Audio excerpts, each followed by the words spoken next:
episode of Chatting Over a Cuppa. It's a chat on my debut novel, Arya's Dream. I realized that I haven't done a video for 6 months. So sorry, dear fans. It's due to work schedules and traveling overseas. Today I thought of doing a video after going to the Sri Lankan Fest yesterday near the Arya River. Melbourne's weather is never predictable. It is well known. Even today, it's not the best. Although the weather forecast predicted rains, we didn't take it serious yesterday. So we went to the city. Between 11 and 1:30, it rained quite heavily. Although it was 13 to 15 degrees Celsius in the city, it felt like 11 degrees or even low.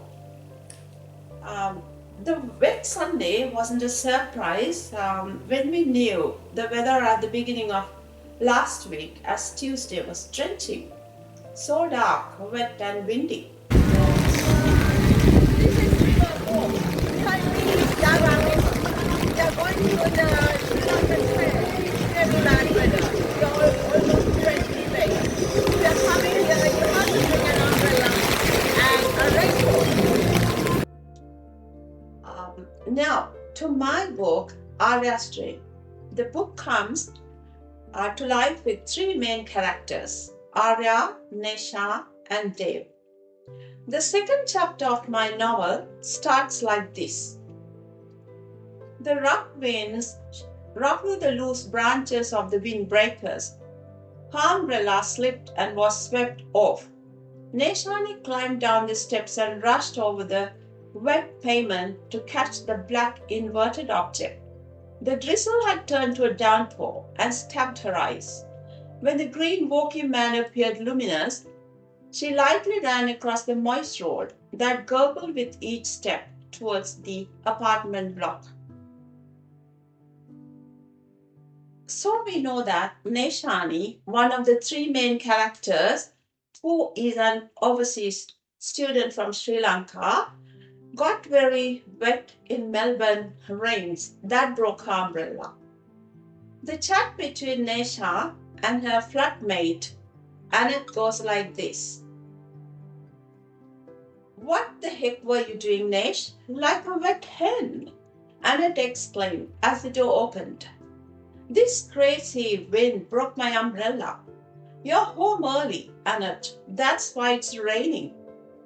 Nesha chuckled, delicately removing her wet runners.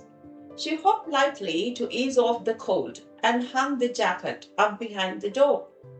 "Yesy, earlier than you. You should listen to Weatherman." Annette switched on the coffee machine. "Always guilty of ignoring Melbourne weather. Don't ignore this funny Melbourne weather. Take a shower. No bush oysters around, please." Now, what am I hinting at today? Frankly, you should not ignore this funny Melbourne weather, especially when you organize an event or go to an event here. Back to yesterday. As we walked towards the festival ground, down the Crown River walk, it was so blue. Believe it or not, in a little while, it started to rain. And luckily, my husband and I had our umbrellas.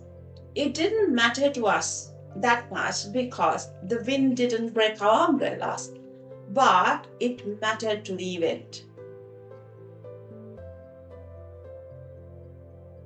The inauguration with some officials was quite hasty as it was done in the downpour. And from what we heard, the officials from the consulate graced the occasion. Then we went to the stalls. Some of the stalls had a large number of customers, even in the rain.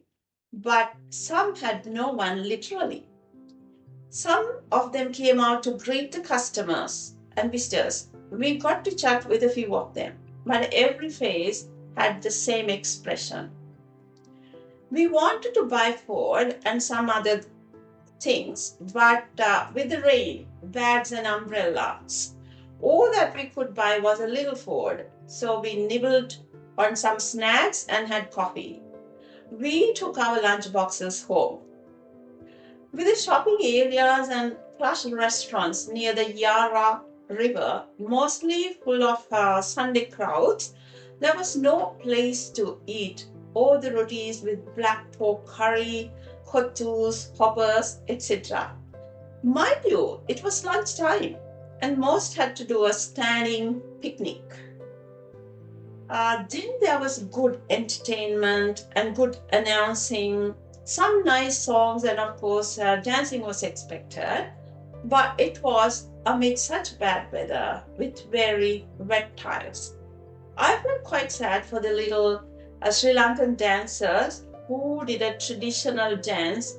They had a low stage at the ground level to perform, but unless you jump on the shop fronts, which was quite dangerous, the little dancers were unseen.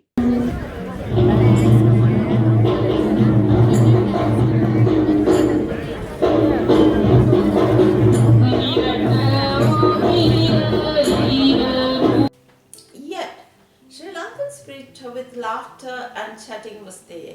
Hats off to that. There was considerable crowd due to social media campaign. So littlies, children, young and old were there. But it could have been better. Well, I mean, we Sri Lankans in Melbourne deserve better events. We hardly have Sri Lankan events here apart from what is organized for charity and some old school or university get-togethers. We went to the city from all parts of Melbourne.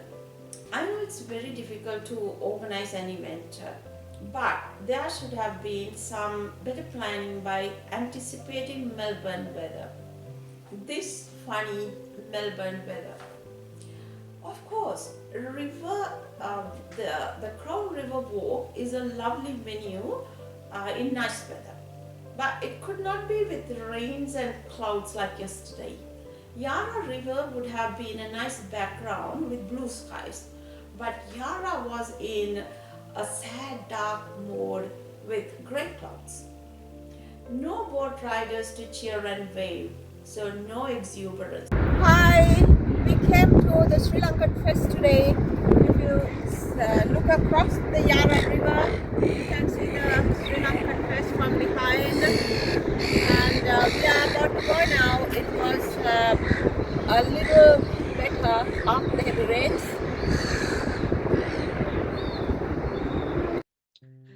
Then, what's expected in an event like that? More revenue, better crowds to buy our mouth-watering, authentic food, herbal medicine and products, and to see the traditional and cultural events. Sri Lankan talent must get better recognition. Did it happen? Again, Melbourne's food culture is highly multicultural. This event could have been a draw card of large crowds, not only Sri Lankans, to the event. Had it been nice weather, could have promoted more tourism. So we expect better luck next time with better planning, better organizing, or a different venue. Again, the quote from my novel, Arya's Dream. Don't ignore this funny weather. Of course, don't ignore Melbourne's weather. So dear fans, I hope you enjoyed this video. Thank you so much for your time. And please like, comment and share it. Again, don't forget to buy my book, Arya's Dream, and read it. Let's meet again in another fantastic video. Thank you.